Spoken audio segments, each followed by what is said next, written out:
What you see right behind me is the latest Kodiaq that has launched in the country, and we are at an off-road track to experience this. It's not only this, we also are getting to drive the other SUVs from Skoda's range. Let's take a look, but that's not the only thing that has brought us here to Alibag this week. Škoda Auto India celebrates 25 years in the country, ranking among the top 7 car brands in India today. With offerings ranging from an affordable compact SUV for price-conscious buyers to the more premium offerings and also capable SUVs with off-road credentials, the brand continues to grow and diversify here in India. Here's more from Škoda Auto India's first Indian brand director, Ashish Gupta. Mr. Gupta, thank you so much for joining us on Overdrive and CNBC. Congratulations on your new role as brand director for Škoda Auto India, that too in its 25th year. Yeah. How are you going to be approaching the Škoda brand differently than Volkswagen in India? I think, the approach, I think every brand has its DNA. Every brand has its things which ticks for them.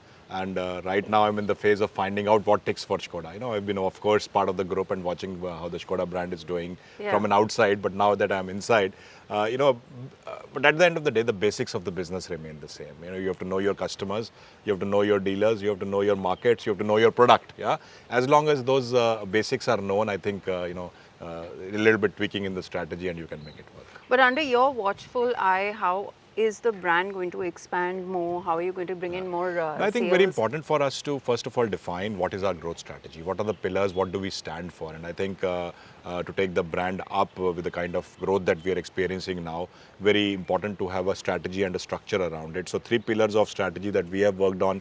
One is relevance. Now we are targeting around 3% of the market share. We have to be relevant with the products that we have. We have to be relevant with the price points that we are introducing our products at. The second big pillar for us is differentiation.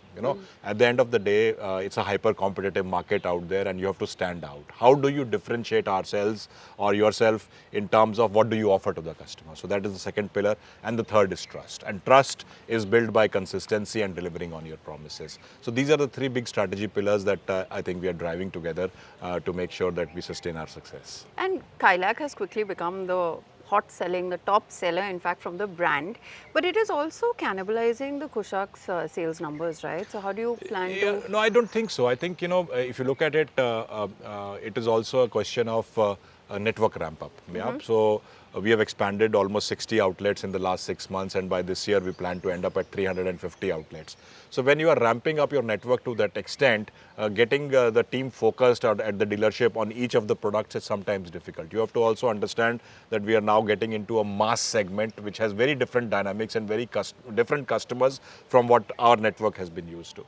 So it's a question of a little bit of a time, a little bit of adjustment for us to and our network to work out on what works for each segment, and then we'll bounce back. Okay, Škoda's aim was to make the Indian market, one of the top 3 markets globally. So also, and to reach the mark of 1 lakh sales in India, it's been 6 months, and in 2025, that was the mark that the brand wanted to reach. What is it today? I think, at the end of the day, numbers are an outcome of what your strategy and what your ambitions are. Yeah? Numbers are always changing because numbers are always dependent on what the market is doing, what the competition is doing. So I wouldn't like to put a number to it. Of course, that always remains an ambition. As a number, as a sales guy, of course, I work on targets. But having said that, more important for me is growth. Yeah, that is number one. In every parameter that we are out there, whether it is volumes, whether it is segment share, whether it is market share, whether it is market rank, whether it is profitability, you have to grow because that's the basis of business. Right. Secondly, if you look at it, we have taken a huge leap already this year from rank 11 last year to rank 7. And that is the rank I would like to hold on to. What is the brand's take on the EV policy? Is it finally time to bring the L-Rock maybe to India? No, I think EV policy just out of the blocks. No surprises there. Most of the contours of the EV policy are known for the last 1 year.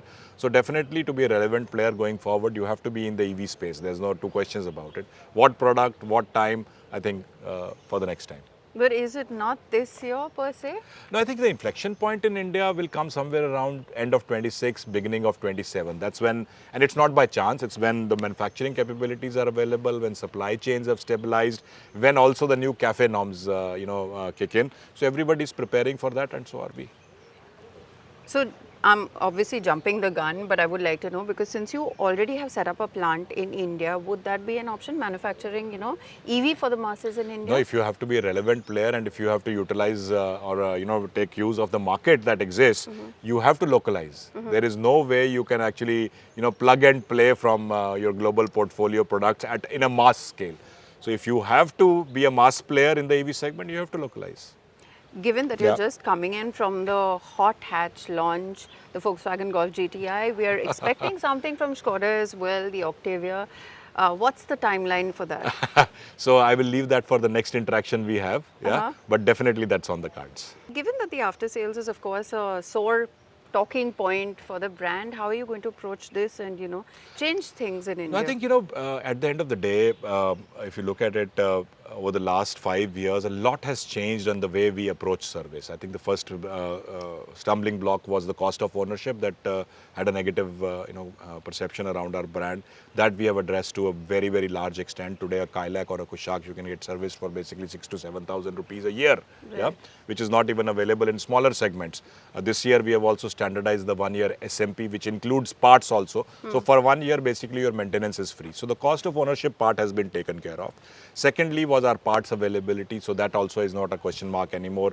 Most of our products are localized, so supply chains are more nimble and we are able to make sure that parts are available to our customers at any point of time. Our service rates of part supplies are more than 96% right now, one of the best in the industry now.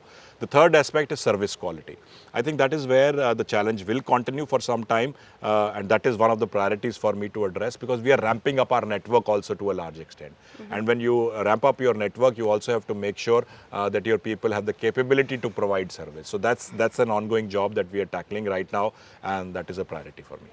And we had a blast yesterday, with the Kodiaq on an off-road track. Yeah. But of course, the customers want a diesel engine as well. So what can you tell me about that? No, I think, as I said, we've just launched the Kylaq. At the end of the day, you also have to choose your battles. You have to choose what makes sense for you at that point of time. At this point of time, the priority for us as a brand, as a team, is the new baby in town, the Kylaq. That is what I would like to focus on. All other things can wait. All right. Thank you so much for your time and good luck with your new journey. Thank you so much.